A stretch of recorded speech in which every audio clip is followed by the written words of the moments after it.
friends, welcome back to our channel Posh Coaching Classes. Myself Sureha Posh.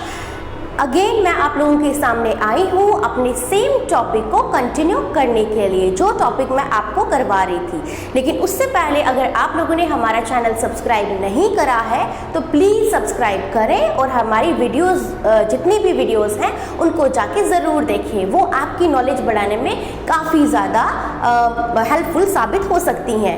तो चलिए मैं आपको पढ़ाती हूँ जो मैं आपको पढ़ा रही थी। मैंने आपको टॉपिक शुरू करवाया था इंग्लिश ग्रामर का वॉइसेस में मैंने आपको बताया था वर्ब है। वर्ब हमारी जो होती है वो वर्ब होती है दो तरीके की, ट्रांजिटिव वर्ब होती है, देन इंट्रांजिटिव वर्ब होती है। जो हमारी ट्रांजिटिव वर्ब होती है उनकी दो वॉइसेस होती हैं, एक्टिव वॉइस होती है और पैसिव वॉइस होती है। एक्टिव वॉइस क्या होती है? एक्टिव वॉइस में जो सब्जेक्ट है वो एक्ट करता है और जो पैसिव वॉइस होती है वहाँ पे बताया जाता है कि एक्ट जो है वो सब्जेक्ट के द्वारा किया गया है।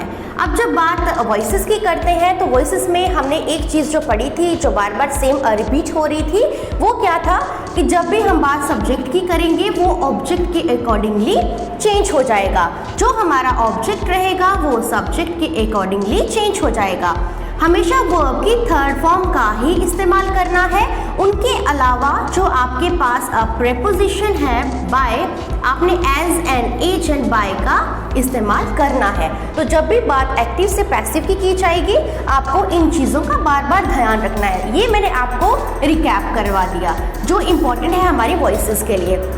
अब जो मेरी प्रीवियस वीडियोस थी अगर आपने अभी तक नहीं देखी हैं तो प्लीज़ जाके ज़रूर देखिए। जितनी भी मेरी प्रीवियस वीडियोस हैं आप ज़रूर जाके देखिएगा। उनका जो लिंक है वो नीचे आपको डिस्क्रिप्शन में दिया गया है। आपको बहुत ज़्यादा चीज़ें जो हैं, बहुत सारे आपके जो डाउट्स होंगे वो क्लियर हो जाएंगे। चलिए बढ़ते हैं आगे वॉइसेस की ही तरफ। वॉइसेस में मैंने आपको लास्ट करवाया था प्रेजेंट टेंस, मैंने आपको कंप्लीट करवा दिया था। आज मैं शुरुआत करने वाली हूँ पास्ट टेंस की। पास्ट टेंस का जो पहला सब पार्ट मैंने आपको करवाया था पास्ट सिंपल। पास्ट सिंपल क्या होता है? जब भी बात आप सेंटेंसेस देखेंगे, जब भी बात की जाएगी जहाँ पे वर्ब की सेकंड फॉर्म का इस्तेमाल होगा, आपको एक ही चीज़ दिमाग में रखनी है कि वहाँ पे पास्ट टेंस की बात हो रही है और पास्ट टेंस में पास्ट टेंस का जो सब पार्ट है पास्ट सिंपल, जिसको इंडेफिनिट भी कहा जाता है, उसकी बात यहाँ पे की गई है। अब जैसे बाकी टेंसेस मैंने आपको करवाए थे, उन टेंसेस में मैंने आपको 3 तरह के सेंटेंसेस को डिस्कस करा था। यहाँ पे भी मैं 3 तरह के सेंटेंसेस को डिस्कस करूंगी। सबसे पहले मैं करूंगी एफर्मेटिव को। एफर्मेटिव को बोला जाता है डेक्लरेटिव, देन नेगेटिव, उसके बाद मैं डिस्कस करूंगी इंटेरोगेटिव। अब जिन लोगों को टेंसेस के बारे में नहीं पता है प्लीज़ जाके ज़रूर देखिएगा। मेरे टेंसेस पे जितनी भी मैंने वीडियोस बनाई हैं आपके लिए बहुत ही ज़्यादा यूज़फुल साबित होंगी। आपको बहुत ही ज़्यादा जो चीज़ें हैं आपकी इंग्लिश ग्रामर की वो क्लियर हो जाएंगी। तो देखिए मैंने बात करी, जब भी पास्ट सिंपल की बात होती है हम क्या लगा देते हैं? वर्ब की सेकेंड फॉर्म लगा देते हैं। तो मैं एग्जाम्पल लेती हूँ।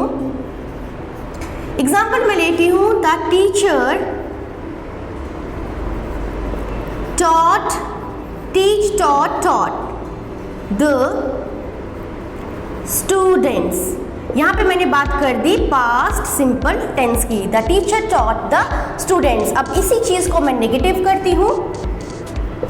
द टीचर, आपको पता है जब भी बात सिंपल की आती है चाहे वो प्रेजेंट सिंपल हो, जब हम उसे नेगेटिव में चेंज करते हैं डू या डज का इस्तेमाल करते हैं। यहाँ पे आ जाएगा डिड।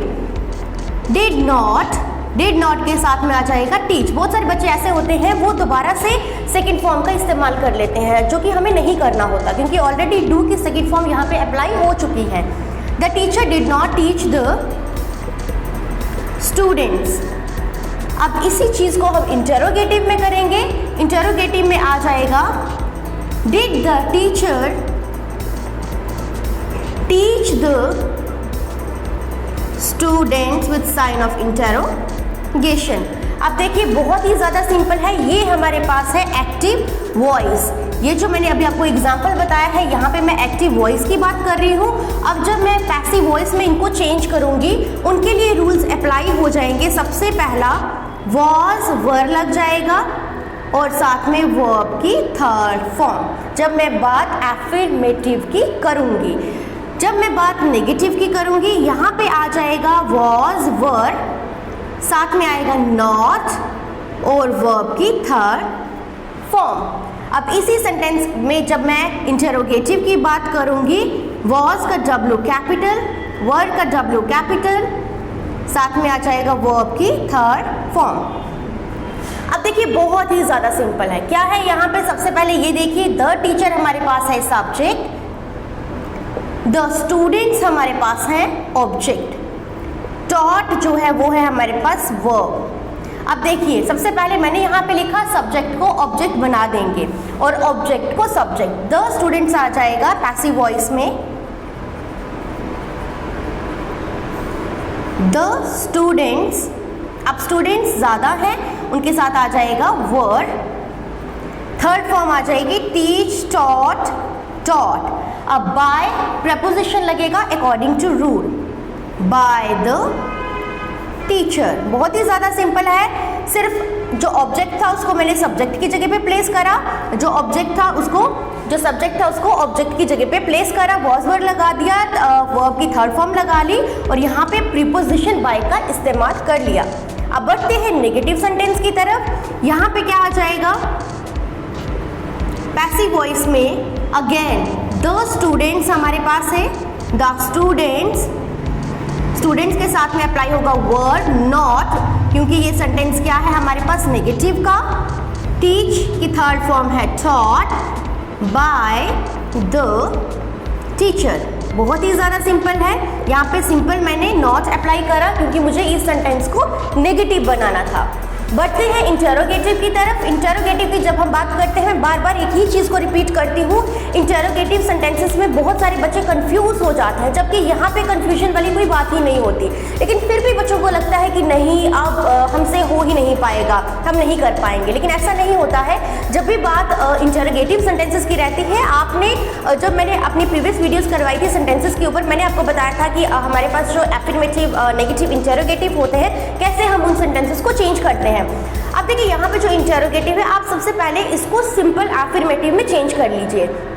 जब आप सिंपल एफर्मेटिव बनाएंगे, यहाँ पे किसी तरह का इंटरोगेटिव जो हेल्पिंग वर्ब के साथ शुरू हुआ है, इंटरोगेटिव जो क्वेश्चन शुरू किया गया है, यहाँ पे नहीं होगा। वो हेल्पिंग वर्ब आपको सेंटेंस के बीच में ही दिया गया होगा और वहाँ पे सिंपल आपको वॉज वर्ब का अप्लाई करना है, वर्ब की थर्ड फॉर्म का अप्लाई करना है और बाय अकॉर्डिंग टू रूल, जो हमारी वॉइसेस के रूल्स होते हैं।